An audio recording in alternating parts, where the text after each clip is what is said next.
My name is Julia Baker, a 42-year-old software developer and single mother living in a quiet suburban neighborhood. The barbecue sauce on my plate suddenly looked like blood.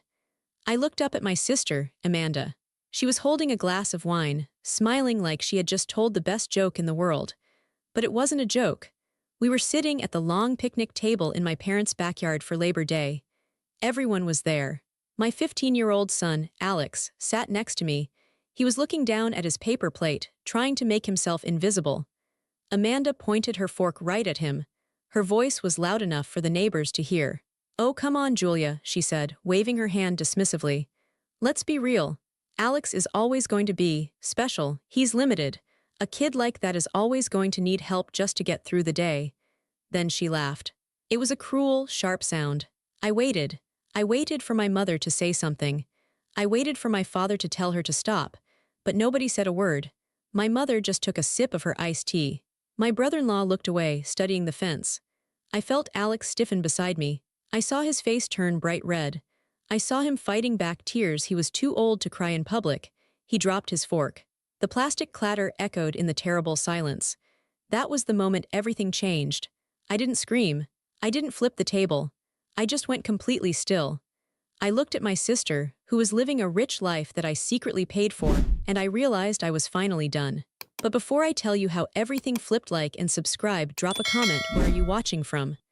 My name is Julia Baker, a 42-year-old software developer. I sat there at the picnic table, staring at the condensation dripping down the side of my glass. The silence around us was heavy, but inside my head it was loud. It was like a replay of the last 20 years was flashing before my eyes. This wasn't new. That was the worst part about it. Amanda's cruelty wasn't a surprise. It was a habit. It was a language she had been speaking to me for as long as I could remember. I looked at my sister. She was laughing, tilting her head back, her expensive sunglasses perched on top of her perfectly highlighted hair. She looked like the picture of success. She looked like the winner, and she looked at me like I was the loser. Growing up, it was always the same story. Amanda was the sparkly one. She was the one who needed the new dresses, the dance lessons, the attention. I was Julia. I was the sturdy one. The one who did her homework. The one who didn't cause trouble. The one who didn't need anything. My parents fell into that trap easily. "Julia is fine," they would say. "Julia can take care of herself, but Amanda needs support." They didn't realize that support would turn into a lifetime of enabling. When we became adults, the gap between us only seemed to get wider, at least on the surface. Amanda married Greg. Greg was a nice guy, handsome, with a job in sales that sounded important but relied heavily on commission. They bought a big house in a subdivision that was just a little too expensive for them. They joined the country club because connections matter. They leased luxury cars because image is everything. I took a different path. I went into software development. I kept my head down. I lived in a small apartment for years, saving every penny. I started my own consulting firm when I was 28. I worked 18-hour days. I built something real. I made a lot of money, a quiet, substantial amount of money, but nobody in my family really understood what I did. To them, I was just working on computers. It sounded boring. It sounded small. Then Alex was born. When Alex was diagnosed with autism at age 3, the dynamic in our family locked into concrete. Suddenly, I wasn't just the boring sister. I was the unlucky one. I was the one to be pitied. I remember the first time I told Amanda about the diagnosis. I was terrifyingly vulnerable. I was a single mom by then, Alex's father having left when the going got tough. I needed my sister. "Oh, Julia," she had said, her voice dripping with a fake sugary sweetness. "I am so sorry, that's just devastating. I can't imagine having a child who isn't, all there. It must be so hard for you." She didn't offer to babysit. She didn't ask what she could do. She just placed herself above me. She had normal children. I had a problem.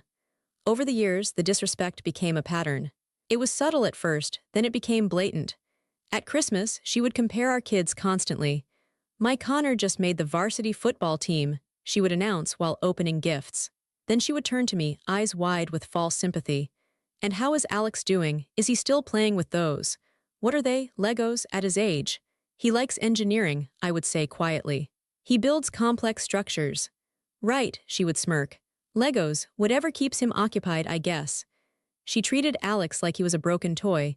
She spoke to him in a loud, slow voice like he was deaf or stupid. She never tried to understand him. She never saw his brilliance. She only saw what he couldn't do. And while she was putting me down, she was taking my money. That was the secret that burned in my stomach as I sat at that barbecue. The financial truth was a twisted knot that bound us together. It started 5 years ago. My father had a health scare, and my parents' retirement savings took a hit. They were worried about Amanda. Amanda and Greg were drowning in debt. They were living a lifestyle they couldn't afford, trying to keep up appearances at the country club and the private school. My mother had come to me, crying in my kitchen. "Julia, you have to help," she begged. "Amanda is going to lose the house. The kids, they'll have to leave their school, it would destroy them. You know how sensitive Amanda is. She can't handle that kind of failure. You're doing so well, you have so much. Can't you just help a little?" I loved my niece and nephews. I didn't want them to suffer because their parents were irresponsible. So I agreed. But I made a mistake. I didn't just give them a loan. I stepped in and fixed it. I started paying the tuition for Amanda's 3 children at St. Augustine Academy. It was an elite private school. The bill was astronomical. I paid it directly to the school so Amanda wouldn't have to worry about the logistics. Then, it was the allowance. My mother suggested it. Just to help them with groceries and gas until Greg's commission picks up. I set up a standing transfer, $5,000 a month, every single month, for 3 years. Then it was the country club. "It's good for business," Amanda had argued to our parents. "Greg meets clients there." But they couldn't pay the dues, so I paid them. I put it on my credit card as an automatic payment. I was funding her entire life. I was paying for the very status she used to look down on me. I drove a 5-year-old sedan. I lived in a modest house in a quiet neighborhood. I didn't wear designer labels. To look at us, you would think Amanda was the rich one and I was struggling. And she believed it. That was the craziest part. She had convinced herself that she deserved this money. She never said thank you, not once. In her mind, the money coming from me was just natural resources, like water from a tap. She actually thought she was better than me. I remembered a lunch we had 6 months ago. I paid, of course. Amanda was complaining about the service. "You really should dress up more, Julia," she had said, picking at her salad. "You look so tired, and that sweater, it looks like something Mom would wear. You need to put yourself out there. Maybe if you tried harder, you could find a husband like Greg, someone to take care of you." I almost choked on my water. I was literally paying for the salad she was eating. I was paying for the highlights in her hair. I was paying for the gas in the Range Rover she drove to the restaurant. And she was telling me I needed a man to take care of me, but I didn't say anything. I just nodded and took the check. Why did I do it? Why did I let it go on for so long? I told myself it was for the kids. I told myself it was to keep the peace for Mom and Dad. But sitting there at the barbecue, watching Alex stare at his shoes, I realized the truth. I did it because I was trying to buy their love. I thought if I was useful enough, if I gave enough, eventually they would respect me. Eventually they would see me. But they didn't see me. They only saw a checkbook. And they didn't see Alex at all. They saw a mistake. The heat of the afternoon sun felt suffocating. I looked around the table. My mother was chatting with Greg about golf. She was ignoring the insult Amanda had just hurled at my son. She was choosing peace over protection. She was choosing Amanda, just like she always did. I looked at my bank app on my phone under the table. I saw the pending transfer scheduled for the 1st of the month. $5,000. Destination, Amanda's checking. I felt a cold hardness settle in my chest. It wasn't rage. Rage is hot and messy. This was ice. This was clarity. They thought I was weak. They thought I was the doormat. They thought I was the single mom with the autistic kid who needed their pity and their social approval. They had no idea that I held the keys to their entire kingdom. The barbecue continued. The air smelled of charcoal and grilled meat, a smell that usually made me happy, but today it made my stomach turn. Amanda wasn't done. She had tasted blood with that first comment, and since nobody had stopped her, she wanted more. She was holding court at the end of the table. "I'm just saying," Amanda continued, her voice projecting like she was on a stage. "We have to be realistic about the future. It's not fair to give false hope." She looked directly at me again. "Julia, have you looked into group homes? For when he's older." The chatter at the table died down again. This was a line. Even my father looked uncomfortable. He cleared his throat. "Amanda, let's not talk about this now." Why not? Amanda shrugged, taking a bite of a deviled egg. We're family. We should be able to talk about the hard stuff. I'm just worried about Julia.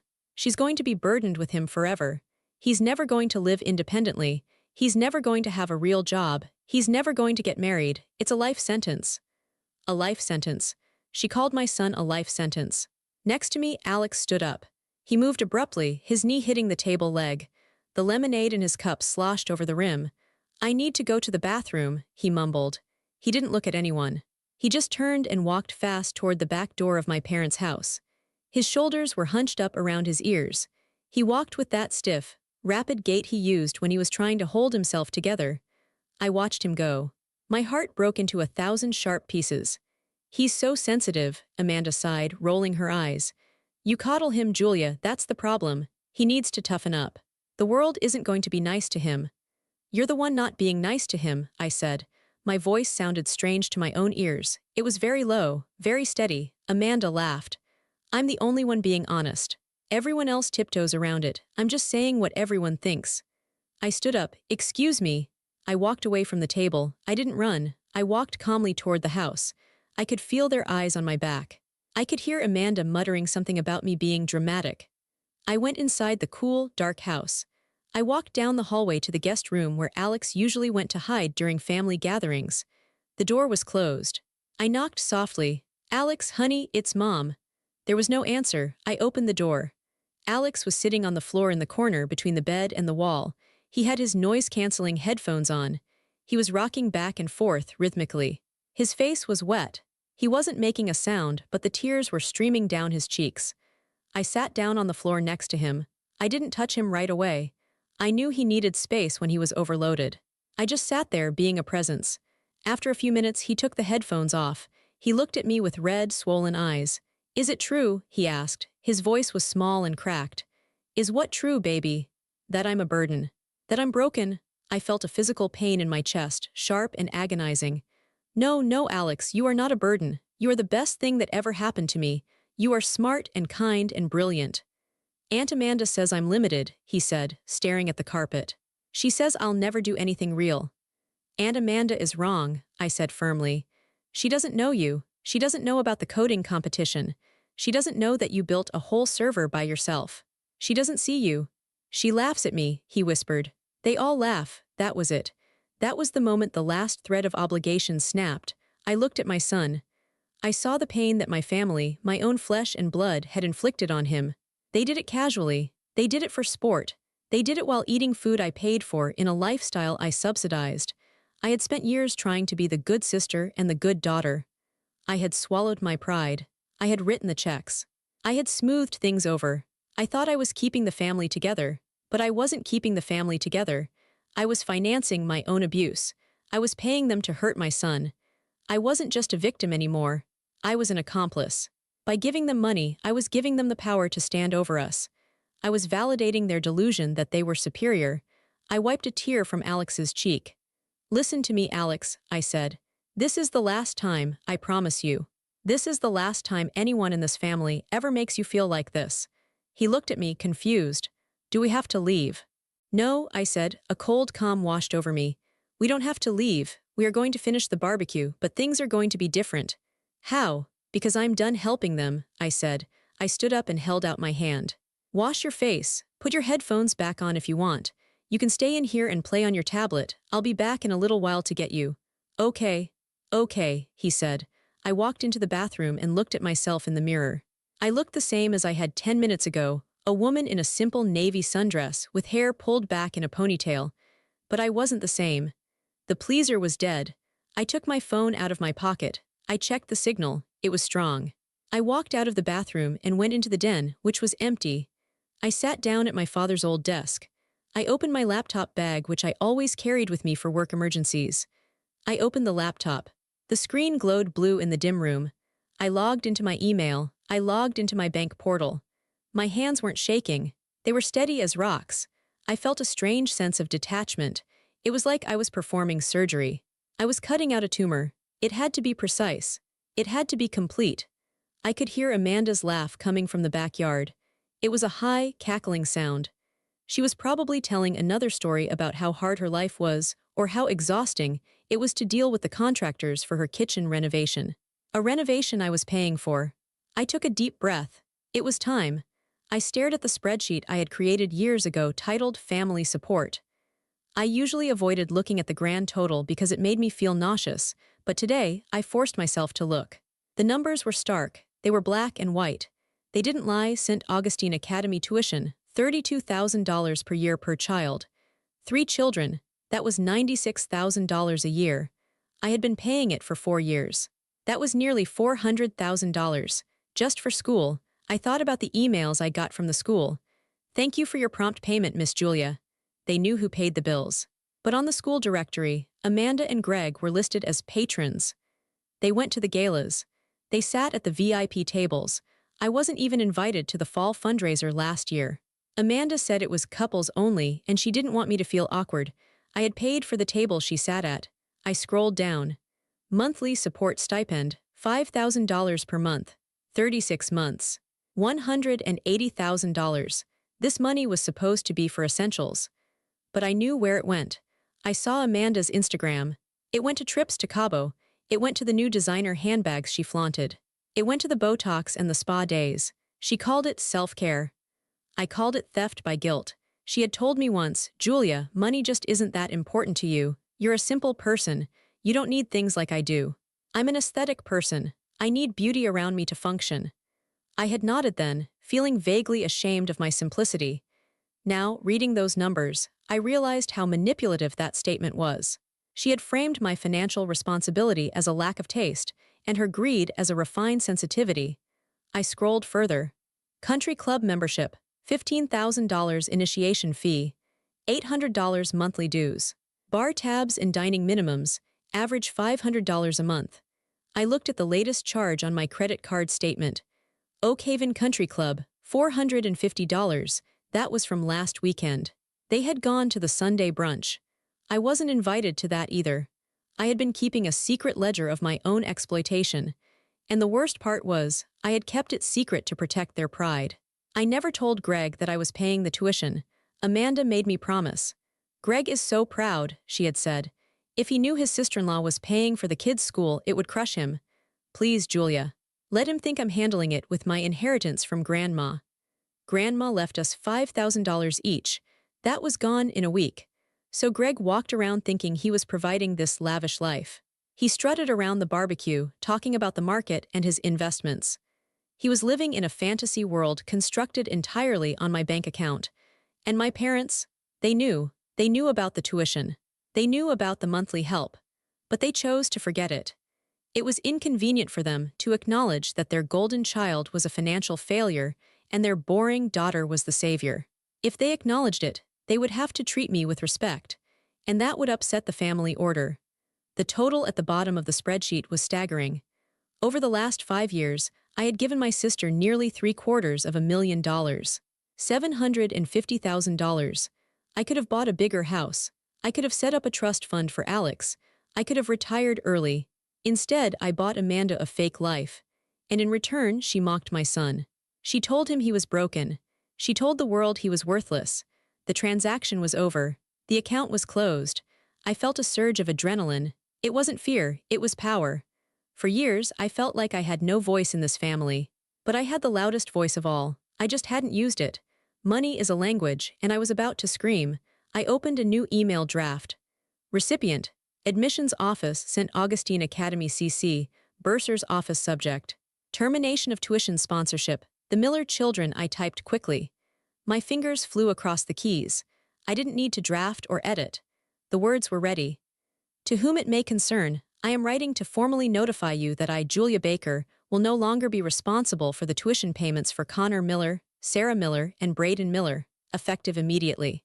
Please cancel all automatic payments associated with my bank account, ending in 4590. Do not process the upcoming semester's tuition, which is scheduled for withdrawal on Monday.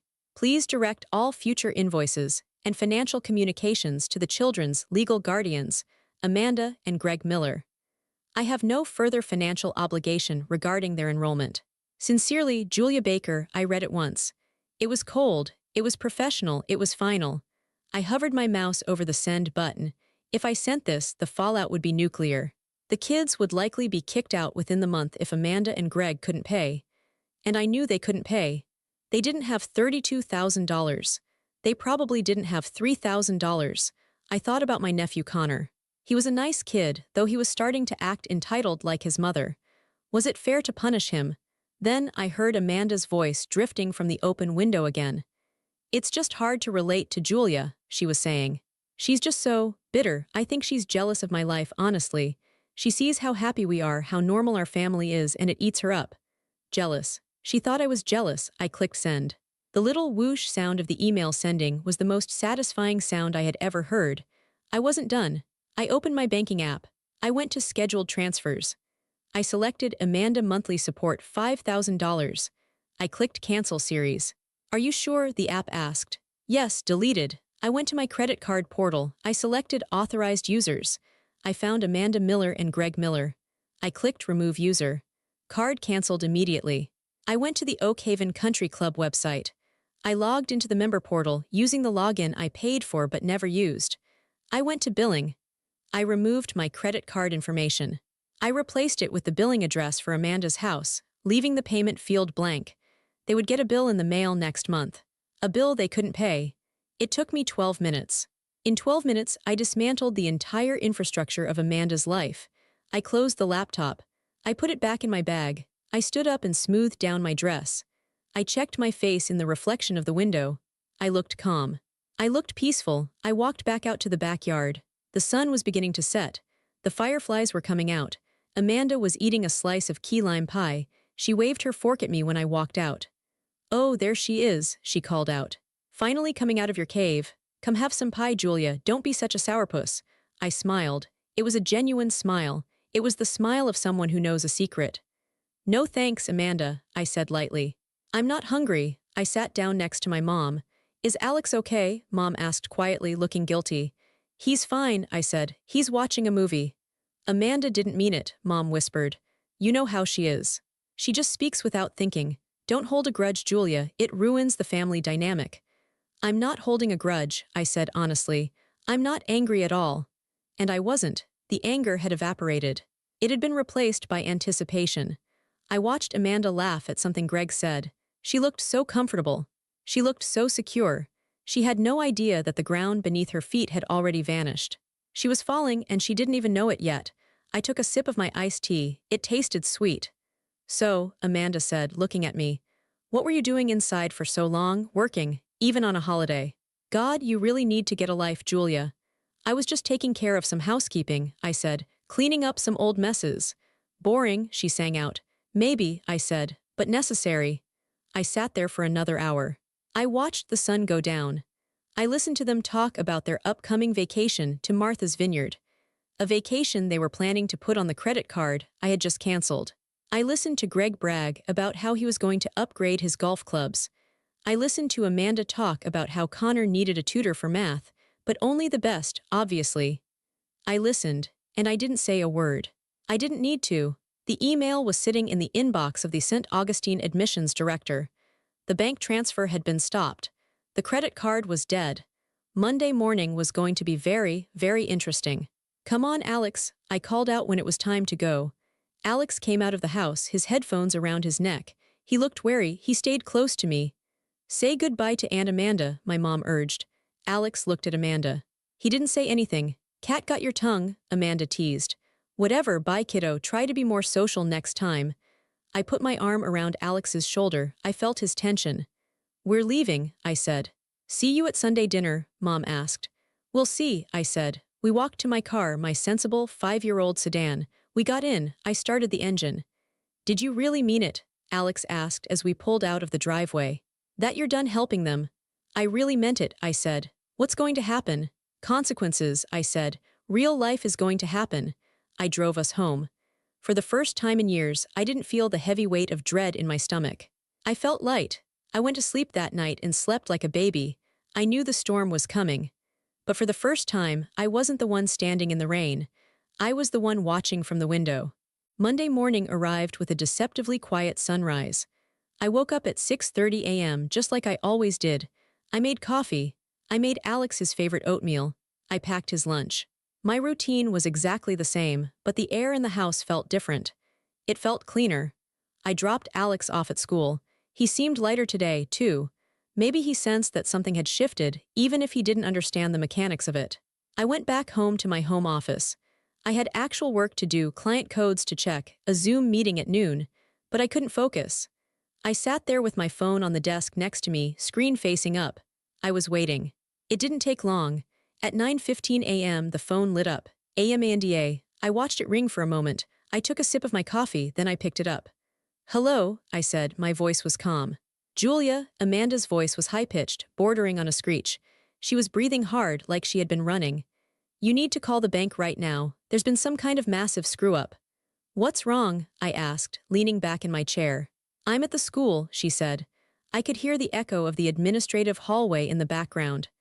"I just dropped the kids off, and the bursar, Mrs. Gable, pulled me aside. She said the tuition payment for the semester was declined. She said the sponsorship was canceled." "Okay," I said. "What do you mean, okay?" Amanda yelled. "It's not okay, it's embarrassing. I'm standing here in the office and people are looking at me. You need to fix this immediately. Call them and tell them it was a mistake. Give them the card number again." "It wasn't a mistake, Amanda," I said. There was a silence on the other end. It was a stunned, thick silence. "What?" she whispered. "I canceled the payments," I said. I spoke slowly and clearly so there could be no misunderstanding. "I sent an email on Friday night. I am no longer paying for the children's tuition at St. Augustine." You what?" Her voice trembled. "Is this a joke?" "Because it's not funny, Julia. The semester starts today. They won't let them in class if the balance isn't cleared." "I know," I said. "That's how private schools work." "But why?" She sounded genuinely baffled. That was the thing about Amanda. She was so deep in her entitlement that the idea of me saying no didn't even compute. "You can't just do that, you promised." "I didn't promise a lifetime supply of money," I said. "I helped you when you were in a crisis. But the crisis is over. You and Greg have had years to get on your feet, and instead of getting on your feet, you've been standing on my neck." "I don't know what you're talking about," she snapped, her anger returning. "We are family, you have plenty of money. Why are you doing this to the kids? This is cruel, Julia, this is so petty." "It's not petty," I said. "It's a reallocation of resources." "Reallocation?" she scoffed. "You sound like a robot. What does that even mean?" "It means I'm investing in things that matter to me," I said. "And funding a lifestyle for someone who bullies my autistic son isn't on my list anymore." "Oh my God," she groaned. "Is this about the barbecue? Are you serious?" "Julia, it was a joke. You are so sensitive. You're ruining my children's education because you can't take a joke." "It wasn't a joke to Alex," I said. "And it wasn't a joke to me." "Fine," she yelled. "Fine, I'm sorry. Is that what you want? I'm sorry I hurt your feelings. Now fix the tuition." "No," I said. "Julia, please. Greg is going to kill me. We don't have $30,000 sitting around." "Then maybe public school is a better fit," I suggested. "The public schools in your district are very good. I went to public school. You went to public school. We turned out okay." "Public school?" She choked out the words like they were poison. "My kids can't go to public school. All their friends are here. It would destroy their social standing." "That's not my problem, Amanda," I said. "I'm telling Mom," she threatened. "I'm going to tell her you're being abusive." "Tell her," I said. "But before you go, there's one more thing you should know." "What?" she snapped. "The tuition isn't the only thing I canceled." I heard her breath hitch. "What do you mean?" "The monthly transfer," I said.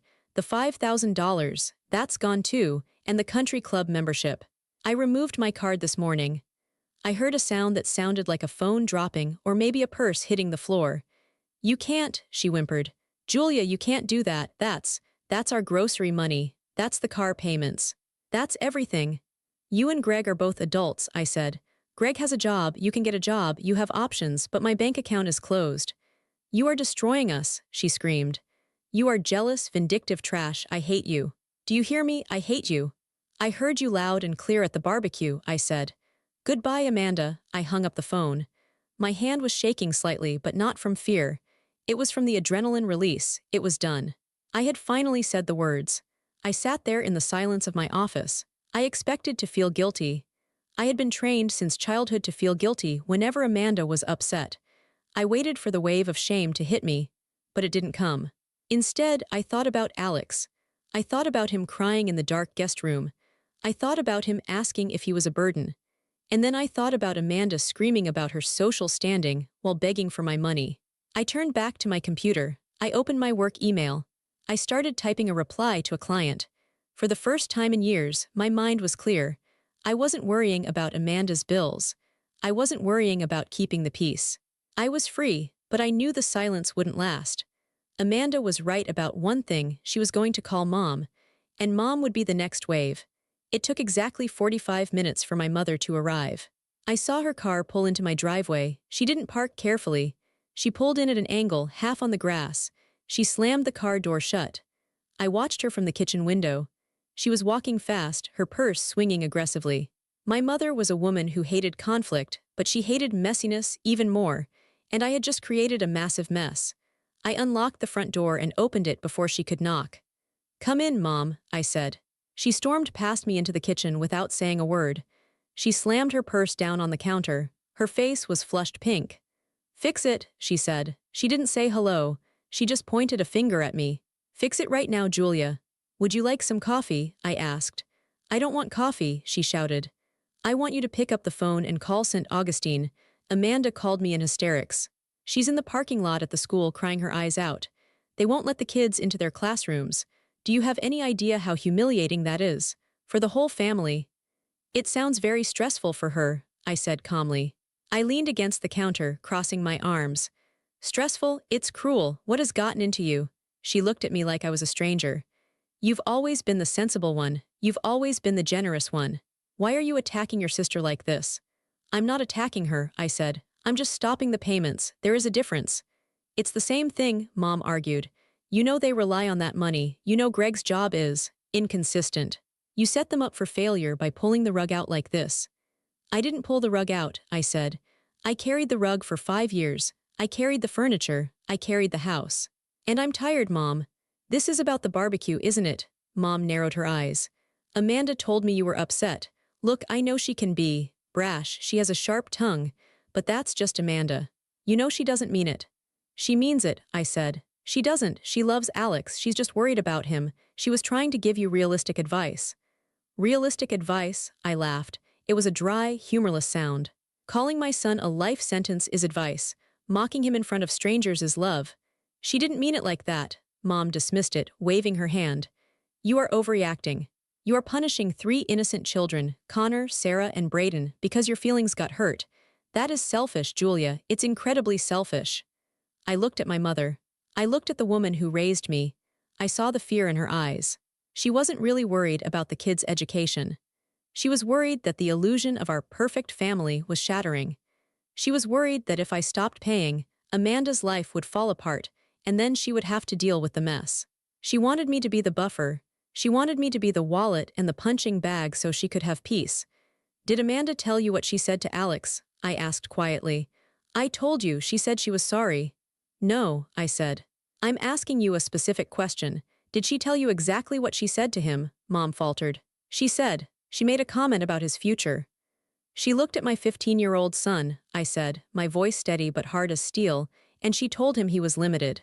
She laughed at him, she called him a burden, and when he got up to leave to hide his tears, she rolled her eyes and called him weak." I took a step closer to my mother. "And you sat there, Mom. You took a sip of your iced tea and you looked at the fence. You let her do it." The room went silent. The refrigerator hummed. A bird chirped outside. My mother's face paled. She opened her mouth to speak, but nothing came out. She knew it was true. "I have spent my entire life trying to buy my way into this family," I continued. "I thought if I paid for the school, and the club, and the house, that maybe you guys would respect me. Or at least you would respect my son, but it didn't work. You took the money and you still treated us like we were broken." "Julia," Mom's voice was softer now, wavering. "I am done paying for people who hurt my child," I said. "It's that simple. If Amanda wants a country club membership, she can pay for it. If she wants private school, she can get a second job. But I am not working 18 hours a day to fund a woman who abuses my son." Mom slumped against the counter. She looked old suddenly. The anger had drained out of her, replaced by a frantic anxiety. "But what are they going to do?" she whispered. "They can't afford that life, Julia. They'll lose everything." "Then they were living a lie," I said, "and it's time for them to wake up." "Greg will leave her," Mom said, her voice trembling. If the money stops, if the image cracks, he won't stay, you know how he is. If he leaves her because the money runs out, then he never loved her anyway, I said. And that's not my fault either. Mom looked at me for a long time. She was searching for the daughter she could push around, the daughter who would cave if she sighed loud enough. But that daughter wasn't there. You really aren't going to fix this, she said, realizing it for the first time.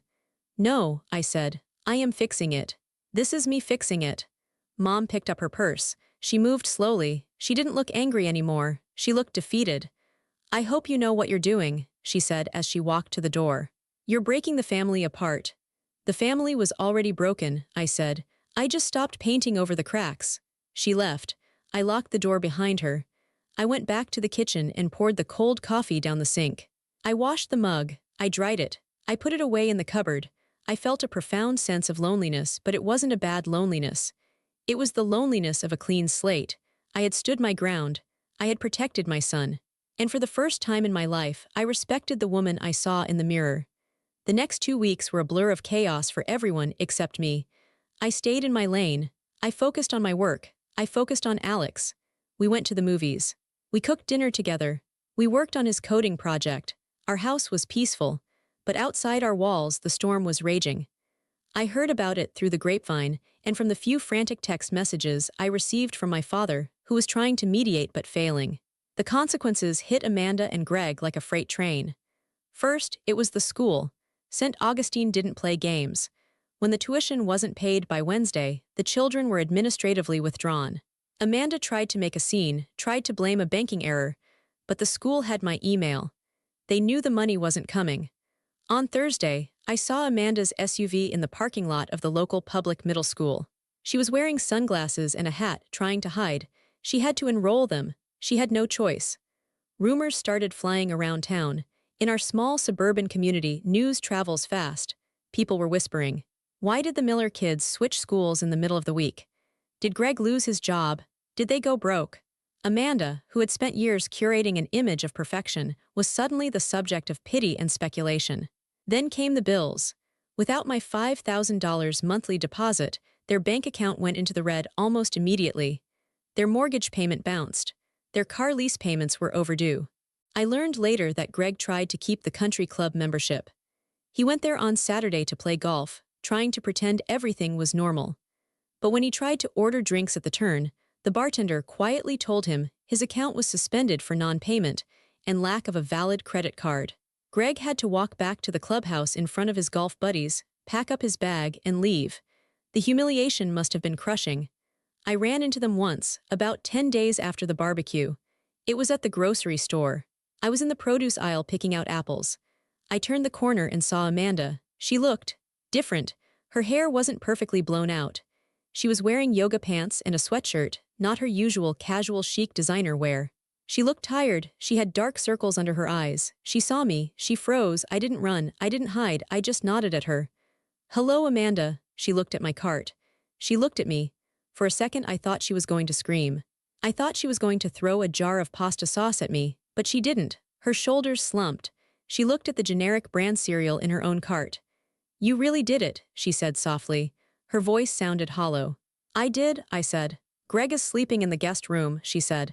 It was an admission she clearly didn't want to make but couldn't hold in. He blamed me. He said I should have been nicer to you. He's right, I said simply. She flinched. We sold the Range Rover yesterday. We're down to one car. I'm sorry it's hard, I said, and I meant it. I didn't enjoy her suffering. I just refused to prevent it anymore. But you'll figure it out. You're smart, she laughed bitterly. I don't feel smart, I feel like a fool. Well, I said, that's a start. I pushed my cart past her. I didn't offer to pay for her groceries. I didn't offer to fix it. I just kept walking. Meanwhile, in my house, something beautiful was happening. Alex was thriving. Without the pressure of the family judging him, without the fear of the next barbecue or holiday dinner where he would be mocked, he was opening up. He had entered a regional coding competition for teenagers. He had been working on a program that used AI to help organize study notes for kids with ADHD. It was brilliant. The night of the competition, I sat in the auditorium of the local university. I watched my son walk onto the stage. He was wearing a button-down shirt I had ironed for him. He looked nervous, but he stood tall. He took the microphone. He didn't stutter. He explained his code. He demonstrated the interface. He answered questions from the judges. He was articulate, he was funny, he was confident. This was the boy my sister called limited. This was the boy she said would always need help. He didn't need help, he just needed to be seen. When they announced the winners, Alex took first place in his category. The crowd cheered. I stood up and clapped until my hands hurt. I was crying, but they were happy tears. We went out for pizza afterwards. Alex held his trophy on his lap in the booth. "Mom," he said, taking a bite of pepperoni pizza. Do you think Aunt Amanda knows about this?" "I don't know," I said. "I wish she knew," he said. "Not so I can be mean, but just so she knows I'm not stupid." "She knows you aren't stupid, Alex," I said. "She was just trying to make herself feel big by making you feel small. That's what bullies do." "I feel big now," he said, grinning. "You are big," I said. "You're huge." 2 weeks and 2 days after the barbecue, on a rainy Tuesday evening, my doorbell rang. I wasn't expecting anyone. I checked the peephole. It was Amanda. She was standing on the porch, holding a cheap umbrella that was turned inside out by the wind. She was soaking wet. I opened the door. "Can I come in?" she asked. Her voice was quiet. There was no arrogance in it, no demand, just a request. I stepped back. "Sure." She walked into the foyer. She dripped water onto the hardwood floor. She looked around my house like she had never seen it before. My house was small, but it was warm. It smelled like vanilla candles and dinner. It felt like a home. "I can get you a towel," I said. "No," she said. "I'm okay, I needed to talk to you." We went into the kitchen. I sat at the table. She sat opposite me. She didn't ask for coffee. She just clasped her hands together on the table. Her nails, usually perfectly manicured, were chipped. "We put the house on the market today," she said. I nodded. "I heard. We can't afford the mortgage," she said. "We're going to rent a townhouse over on the east side. It's smaller, much smaller." "The east side is nice," I said. "Yeah," she breathed out. She looked down at her hands. "Greg is staying." For now, we had a long talk. A really long talk. Without the money, without the distractions. We actually had to talk to each other. It was ugly, but it was real. She looked up at me. Her eyes were red-rimmed. "I wanted to hate you, Julia. For the first week, I just walked around cursing your name. I told everyone you were a monster." "I know," I said. "But then," she paused, swallowing hard. "Then I looked at my kids. Connor came home from the public school yesterday. He was crying because he didn't have the right shoes. He said the other kids made fun of him." She wiped a tear from her cheek. "And I realized, that's what I did to Alex. I realized that my son was feeling exactly what I made your son feel, and it broke my heart." I stayed silent. I let her speak. This was the first time in her life she was doing the emotional work. "I was jealous of you," she said. The words came out in a rush, like she had to vomit them up. "Jealous?" I asked, genuinely surprised. "Amanda, you had everything. You were the golden child." "I had the attention," she corrected. "But you had the independence. You had the career. You built something. I just married well and spent money. I never did anything myself. I felt so useless next to you. So I tried to make myself feel better by pretending I was above you. By pretending my kids were better than yours." She looked me in the eyes. "I targeted Alex because he was an easy target, and that makes me sick. I look at myself now, and I see a bully. A grown woman bullying a child." She started to cry, not the fake, pretty crying she used to do to get her way with Dad. This was ugly, heaving sobbing. "I am so sorry, Julia. I am so sorry. I don't want the money back. I don't expect you to fix anything. I needed you to know that I know I was wrong." I watched her cry. I felt a softening in my chest. It wasn't total forgiveness, that would take time. But it was the beginning of peace. "Thank you for saying that," I said. Just then, Alex walked into the kitchen. He was holding his trophy from the competition. He stopped when he saw Amanda crying. He looked at me unsure. "It's okay, Alex," I said. "Aunt Amanda is just visiting." Amanda wiped her face frantically, trying to compose herself. She turned to look at Alex. She saw the trophy. "What's that?" she asked, her voice thick. Alex hesitated. He held the trophy a little tighter. "I won a coding competition, first place." Amanda looked at the trophy. Then she looked at Alex, really looked at him. "You won?" she asked. "Yeah," Alex said. "I built a study aid app." Amanda nodded slowly. That's amazing, Alex. I didn't know you could do that." "I've been doing it for a long time," Alex said. "I know," Amanda whispered. "I wasn't looking. I'm sorry I wasn't looking." She stood up. She looked at him with a strange expression, respect. Congratulations, she said. You must be very smart.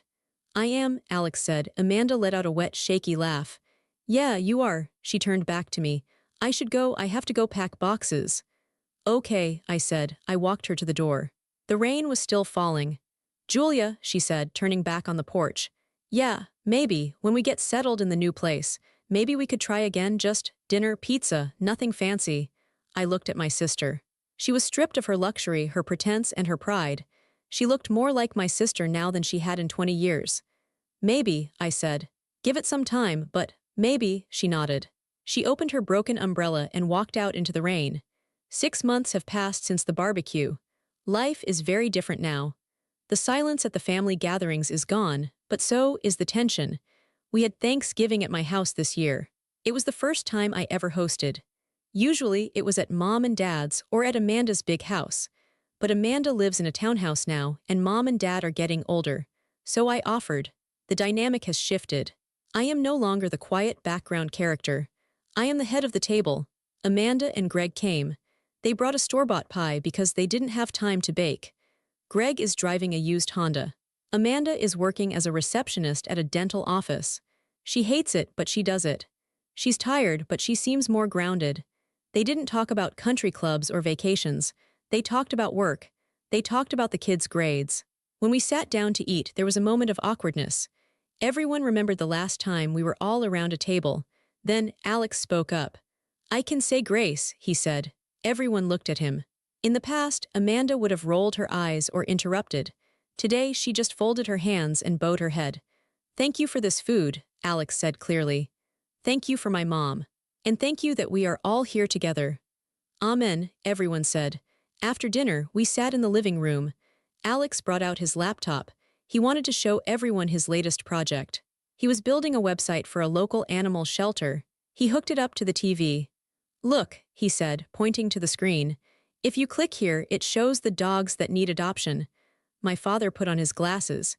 That's incredible, son. You made this? All by himself, I said, sipping my wine. Amanda was sitting on the floor. She leaned forward. How do you make the pictures move like that? She asked. It was a genuine question. Alex's face lit up. He started explaining the code, using words like Java and CSS. Amanda didn't understand half of it, but she listened. She nodded. She asked follow-up questions. I watched them. I watched my sister treating my son like a human being, like an equal. I realized then that the money I stopped giving them was never the help they needed. The real help was letting them fall. By taking away the safety net, I forced them to stand on their own feet. And by standing on their own feet, they learned how to look people in the eye instead of looking down on them. The road isn't perfect. We still have moments. Mom still sighs about how small Amanda's new house is. Amanda still has days where she's bitter about her lost status. But the abuse is gone. The disrespect is gone. I looked around my living room. I saw my family, imperfect, messy, but finally real. I looked at Alex, explaining his code with his hands waving in the air, his eyes bright with joy. He wasn't a victim anymore. He was the smartest person in the room. And I wasn't a victim either. I was Julia. I was a mother. I was a provider. And for the first time, I was the author of my own story. I took a deep breath, savoring the peace. It had cost me a lot of money over the years to learn this lesson, but the refund, the self-respect I got back, was worth every penny.